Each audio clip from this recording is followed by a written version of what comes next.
Umabot na sa 72 patay dahil sa malakas na lindol na tumama sa Cebu noong nakaraang linggo. Nirerekomenda ng PHIVOLCS na ilipat ang mga bahay at estrukturang pasok sa 5 metro mula sa bagong tuklas na Bogo Bay Fault. Nangangailangan pa rin ng tulong ang mga biktima ng lindol kabilang ang breast milk para sa mga sanggol. Kaya unang balita si Nico Sereno ng GMA Regional TV. Ang gatas ng ina o breast milk para sa mga sanggol kasama sa mga pangangailangan ngayon matapos ang magnitude 6.9 na lindol sa Cebu. Kaya may inorganisang donation drive para sa breast milk na mula sa lactating mothers.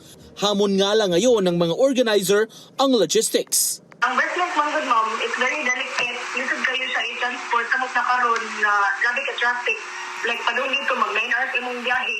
O niya, kuan diya na ang larabiya na kanang pila ka hours ang atuang kanang breast milk. Pero nato sa akong formula.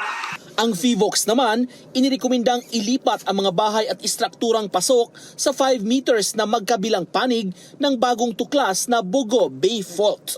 Nire-recommend namin within the 5-meter buffer zone, 5 meters to the left and to the right, yun po yung nire-recommend namin na huwag na magtatayo ng struktura. Marami pong mga bahay na tamaan po ng fault. So, sana huwag na po silang huwag nang bumalik muna yung mga presidente sa kanilang mga bahay na natransik na po. Ayon sa chairman ng barangay na Ilon sa Bugo, kung saan 200 hanggang 300 bahay ang nasira, susunod daw sila kung iuutos ang paglikas. Kung panlitag mauna siya kuan gyud sa mua nga force evacuate, pa-force evacuate yun ako na sila kay ang atong itanaw ang safety man sa itong mga lumulupyo. Now, total, dili man tama kaingon nga ang ilang pag-transfer dito lifetime na kung dili temporary naman kay. Ito ang unang balita, Nico Sereno ng GMA Regional TV para sa GMA Integrated News.